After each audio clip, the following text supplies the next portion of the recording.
So I'm going to give my little intro again.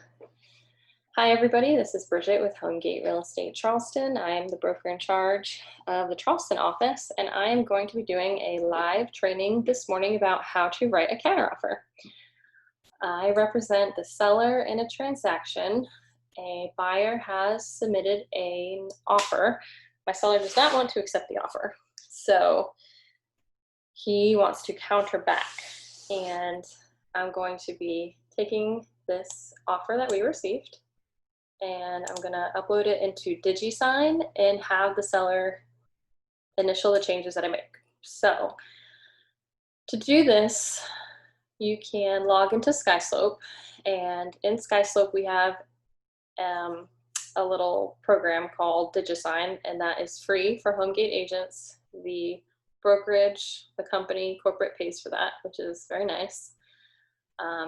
So if you're logged into SkySlope, you can find DigiSign under Digital Signature DigiSign, this little icon right here.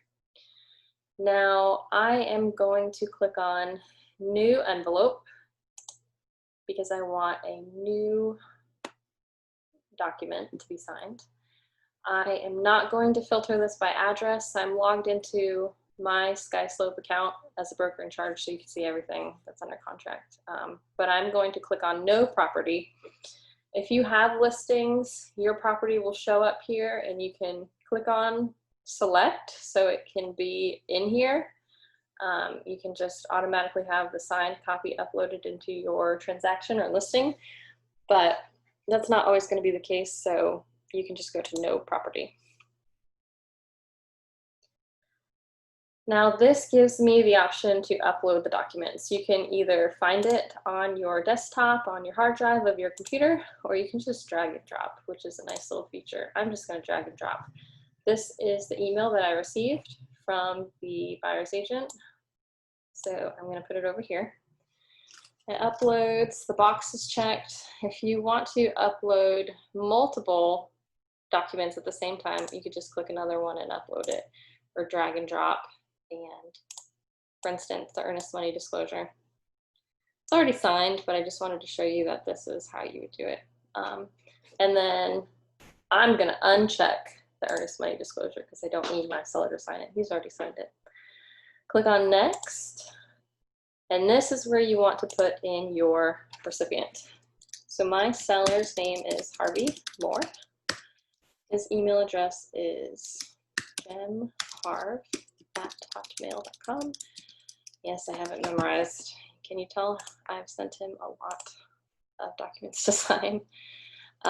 Order, this would be if you have multiple people signing. If you had two sellers, for example, and you wanted one to sign before the other, you could set signing order, but I'm just going to leave that as one because there's nobody else needs to sign or receives a copy. He needs to sign. If somebody just needed to receive a copy, such as, I don't know, for example, a spouse that's not on the deed, but you wanted to keep them in the loop, you could add them and click on receives a copy. But I'm just going to click save. All right, everything looks good. I click next. So here is the offer that we received for my seller.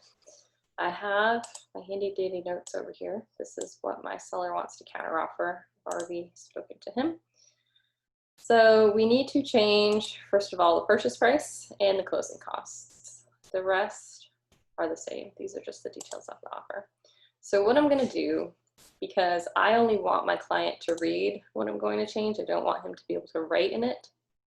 I'm going to click on the read only text box and place it right here. Move it around like this. I'm going to stretch it out so it's a nice neat little line. Move it down until I see the arrows. Okay. And to cross this out, we don't have a strikeout feature on DigiSign, so I'm just going to type in some lines until I am completely covering the 305. And I'm going to just type in 310. Spacebar. And I'm going to do the same thing over here. Just type in my little lines. And now I'm going to actually type 310,000. There we go. This is read-only data for Harvey Moore. Now I need him to initial the change. So I'm going to put a little initial box here. And it's very, very, very important. You also have to click date signed. Put it right here. Because this is a change, we want there to be a date. Actually, date and time is better. So let's put that there and delete this one. So this is the date and time that the changes have been made. Whenever you get a client to initial a change on a contract, please, please, please, please put in the date and time so we have a record of when it actually happened. I'm also going to fill this in for him. He's going to initial that he is a client. Put that here. Filled out the box for him. And then go down here, add his initials under the seller side. And we also need to change the closing costs. So on page 2, I'm going to click on read only again because I don't want him to make any changes to this. If you wanted him to type something in, that would be writable, but this is read only. So I'm going to move it over. And you can see where it lines up. Little text over the 6,000. And I'm going to type 0. Because I made a change, I need his initials, and again, the date and time, put that right here, and that's that change completed. So I'm going to add his initials down on page 2, page 3, page 4, what else do we got? Page 5, 6, 7. Okay. Because this expires today at 6 o'clock, I am actually going to give the, oops. Sorry, I had a call coming in. I am going to give all parties until tomorrow to change, to initial this contract to get it ratified. So I'm going to click on read only again, put it right here over the 27. And I'm going to put lines in here, put 28. This is a little squished. Whoops. I'm going to spread it out just a little bit. So the 28 it's by itself.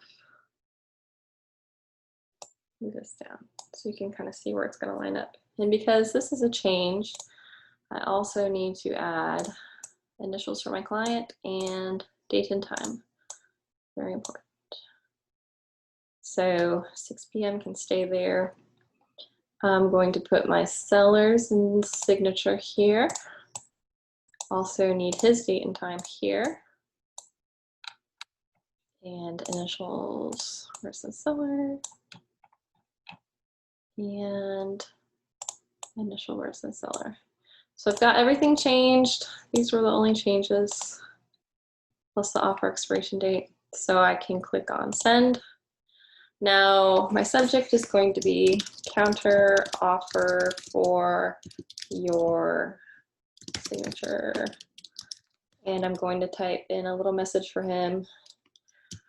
Here is the counter offer of $310,000 with $0 in closing cost assistance to buyer.